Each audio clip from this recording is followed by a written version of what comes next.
Hello and welcome to a new video. Today we're going to take a look at the Shadow Sneasler in the Open Ultra League. And this most likely is going to be the best league for this Pokemon, as you're going to have enough bulk basically to survive at least one move usually. Plus you do a lot of damage against a lot of different Pokemon. So we're going to have a very standard team here. We're going to have a team with the Toxicroak in the back. The Sneasler is our Say-Swap, which is actually really good as a Say-Swap. Like honestly, you're going to see it as well. As well as we're going to have in the lead the Pidgeot. And I always kind of like those teams where you have basically in the lead a Pokemon from a certain type, here for example Flying type mainly, because they only do Flying type damage. And then you're going to have a Say-Swap that has coverage for the exact same type as well, which you have here with Aerial Ace on the Sneasler, which is kind of cool. So I really like this kind of combination of a team.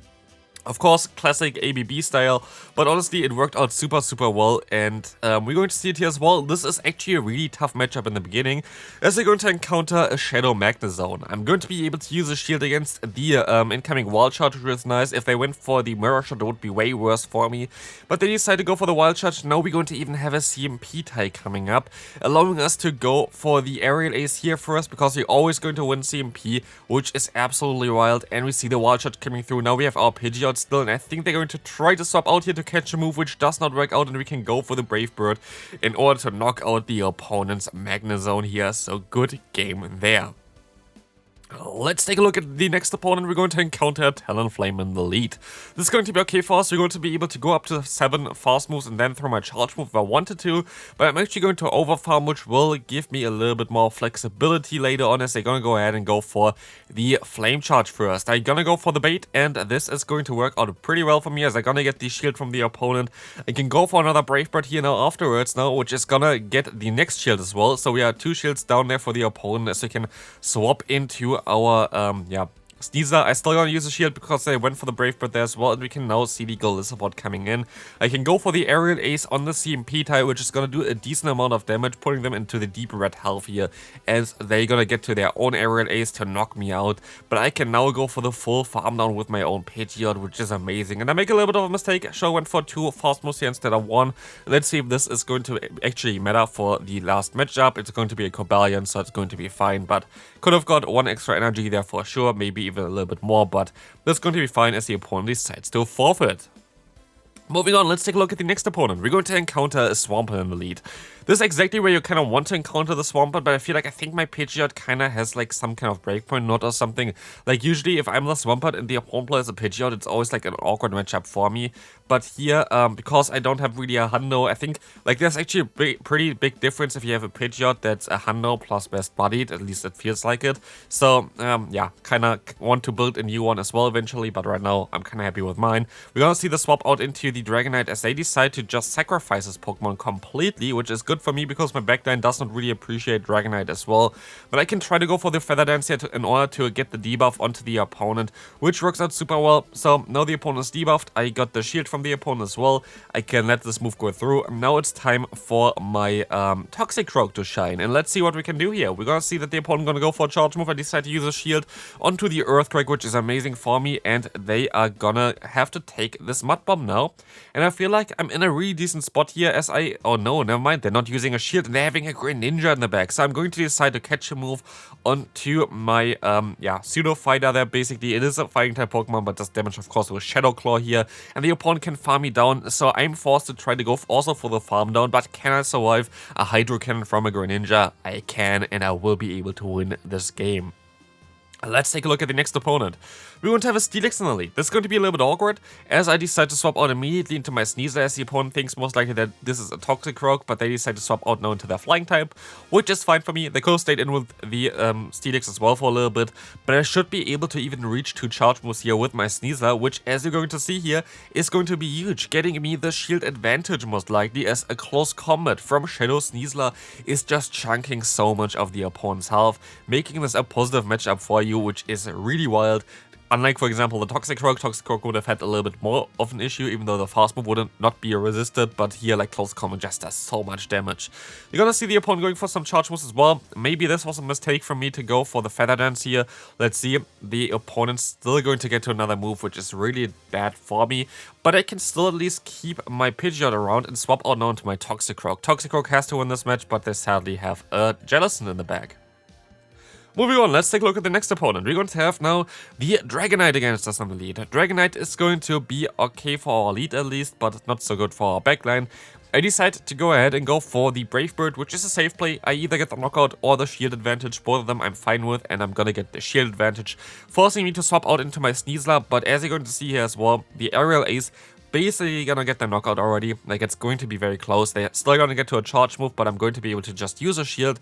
And now I can realign my Pokemon as well as I get some energy here to go for most likely close combat eventually, as here we're going to see close combat is always going to do more damage compared to an Aerial Ace, and as you can see, it's resisted against Tapu Fini. It does 60%, which is absolutely massive. Like, the damage output of this Pokemon is just wild. Let's take a look here. We're gonna see the Surf coming through as the opponent is deciding to just go ahead and go for another Surf as well here, most likely. I'm going to go for the full farmer, but they have sadly a Golisopod in the back, so that's going to be a tough one. Next one coming up, let's take a look at the next opponent. We're going to encounter a Tapu Fini in the lead, which is going to be okay for us. Again, for the matchup prior, you're actually kind of okay against Golisopod with this team. Just like Toxicroak is a little bit of an awkward matchup for it, but like literally you have a lead that's completely hard-rolling Golisopod, you have a Say Stop that kind of baits them out while still having super effective coverage against Golisopod, so Golisopod is not an issue usually. So while this looked like a little bit bad there at the end, it was just literally the wrong matchup for the one Pokemon that's really weak against it. So yeah, here we're gonna now encounter the Giratina that went for a Shadow Sneak there. That does not really make too much sense. Shadow Sneak does exactly the same amount of damage as a Dragon Claw, but needs 10 more energy, so rather don't go for the Shadow Sneak if you don't have to. So here we're going to be able to go for the full farm down against the opponent. They're going to have a Warren in the back, and the Tapu Fini is coming back. It's still going to be a close matchup here as I can go for the Mud Bomb. They're mostly going to use a shield here, and they will do exactly that, as I can now go for the full farm down, but I'm going to actually shield this move up here, forcing the opponent to go for a Brave Bird. Definitely Brave Bird Warren. Let's go. No, okay, of course. Earthquake here, which the opponent is going to let the next move go through for me, which is kind of nice. So they have to go for an Earthquake here. They do not go for an Earthquake, and like this, they're going to go down. Let's take a look what they're going to run here. We're going to encounter a Scrafty in the lead, which is going to be fine for our team in general, as we will have 3 Pokemon that are kind of fine against it. We're going to get out now the Weezing, where I'm going to go for the bait first. Let's see if the opponent is going to fall for this. They decide to let this move go through, and let's see here. They're gonna go here most likely for something like a Play Rough, and exactly that's what's going to happen here. So we're gonna try to go for the Brave Bird and get the knockout against the opponent, as Scrafty is not really the issue for the team. And yes, they're gonna go ahead and now most likely swap into something like a Scrafty, maybe. They can counter me down, but yes, they're gonna go into that, but I can swap out into my, fighting type Pokemon. Fighting and Poison really resist both of the stab moves of Scrafty, which is kind of nice, so I can just go for a safe Aerial Ace here. This will allow me to either get some damage onto them or the shield, and I'm gonna take the shield here for sure. As they're gonna go for another power-up punch, I'm going to be fine, as I can just go for the close combat now. They can counter me down, but I'm gonna get 2 shields from the opponent in return, which is amazing. Or I just gonna get the big knockout there, and we're gonna get out the Lantern from the opponent. This will allow us to go for a Feather Dance. Feather Dance will drop the attack from the opponent as well, as we're going to have a CMP here. And as you're going to see, the opponent is going to go for the Surf, which is amazing for me as well. And I can just swap out into my Toxicroak, and now they do no damage basically against me thanks to the debuff. And this was just the safe way of playing this game, is now the opponent. Let's take a look at actually the damage of them. We're just going to go for the 2 shield flex anyway. Surf is literally not doing anything here, and the opponent decides to forfeit. Let's take a look at the next opponent. We're going to encounter a Cofagrigus in the lead. This is going to be kind of fine for us, but I kind of also want to keep my Pidgeot healthy for this kind of team, because we have an ABB line here. And let's see what the opponent is going to go for. They're going to go for the Psychic, allowing me to go for a Brave Bird next. And this Brave Bird is going to come through and do a ton of damage against the opponent, allowing me to maybe farm them down. No, I am not able to. So I'm forced to go for an Aerial Ace here, but I'm still going to be able to realign while keeping all my Pokemon, which is amazing for me as well with an ABB line. Let's see what they're going to have in the back. It's going to be the Trevenant. I make a mistake here. I thought that I would still be able to survive a Seed Bump, so I went for a little bit higher than what I needed to do. And yeah, I am not able to. So I went for the Aerial Ace instead. But now we're going to get out the opponents alone in Sandslash. I can go for the Feather Dance, and this is basically the amazing thing about this kind of team. If the opponent is locked into a Pokemon and we have our Pidgeot still, we can just drop the opponent's attack and it doesn't matter. I can let this Drill Run go through as well. And as you can see, thanks to the double debuff, it does not really matter too much. I can shield this next move up. It's going to be the Ice Punch. It doesn't matter at all. Like, we can just go for either the Mud Bomb or the Sludge Bomb or whatever, because Trevenant cannot really deal with our Pokemon in the back anyway. So we're going to be in a very good spot here. So they're going to decide to let this move go through and we can move on into the next game. Next opponent, a fellow YouTuber, so definitely check them out as well. They do all the Shadow content, but also kind of know that they had a team with like Zapdos as well as the Shadow Ololan Sandslash. I knew about this, but I did not know what they had in the bag though.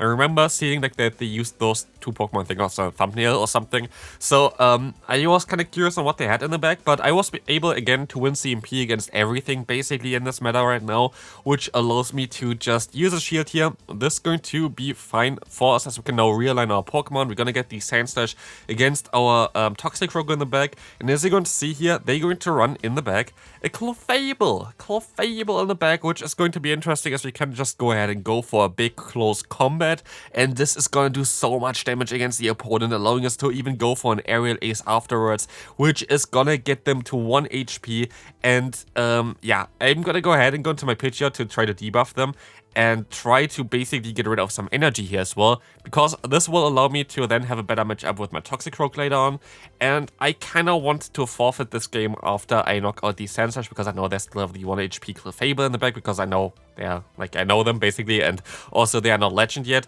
but they forfeited before me, and I was so sad about it.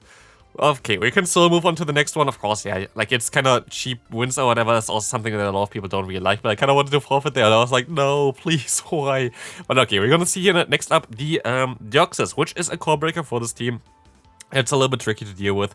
They are actually running not the Thunderbolt, which I'm kind of thought they would. Of course, they're going to run the Rock Slide then, because only 3 moves that Deoxys can learn, which is something that I don't really like about Pokemon Go, to be fair. I wish there would be more of a variety of moves that they can learn, but also for that, they have to change the Charge TM system. Like, in the recent videos, I used so many Elite TMs to just get normal moves. But yeah, like here right now, we're going to be able to still go for a close combat against the opponent's Sandslash on the CMP tile, which is even better for us. This is going to be a Drill Run even, and they're going to undercharge it perfectly. Most likely actually zero bubbled that one there. But I can now swap out into my Toxicroak, and I can catch a move onto my Pidgeot. This is like literally perfectly played here.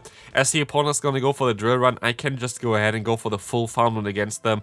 And let's see what's coming in next. It's going to be the Drapion, and we're basically going to be fine here. At this point, there is not a lot that I can do, like that the opponent can do anymore, because I can just go for a charge move here. I still have the Toxicroak in the back with energy loaded against the Drapion, which is already a positive matchup.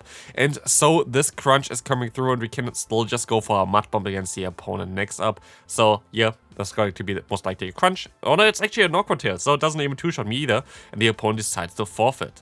Let's take a look at the final battle of today's video. I didn't put every battle into this video, by the way. I think I had played like 3 sets total, and I think there are 10 battles in this video, or like 11 battles in this video. So there are also some missing. Like if you battled me and you didn't see your gameplay here, I'm sorry. It's like always like kind of sad, because I see like always like some comments about this kind of stuff. I just don't really want to make like super long videos about teams, because I feel like, yeah, kind of entertainment value and whatever. But here we're going to be able to just go for the Brave Bird against the opponent's Giratina, which is nice. We're going to be able to hopefully reach still an Aerial Ace against the opponent's Giratina as well as we can go for that. We can actually survive on charge move from them, which is kind of nice. Aerial Ace gonna go through, gonna get the knockout against them, and we will see here the opponent swapping into a Ninetales. Shadow Ninetales again has to take a charge move from me, and they're actually going to use a shield, which is fine for me. I can go into my Toxicroak and try to go for the full farm run against them. And this is going to be the Weather Ball. I hopefully can fully farm them down. Let's see. We can see that they're going to have a Skeledirge in the back, and Toxicroak can reach the Mud Bomb in time. This is going to get a ton of damage onto them, and I can go for another Mud Bomb afterwards, which is going to get the knockout against them. And like this, we're going to be able to win this final game for today. Hope you enjoyed this video. If you did, feel free to leave a like. Check out the video on the screen, and I see you then. Bye bye.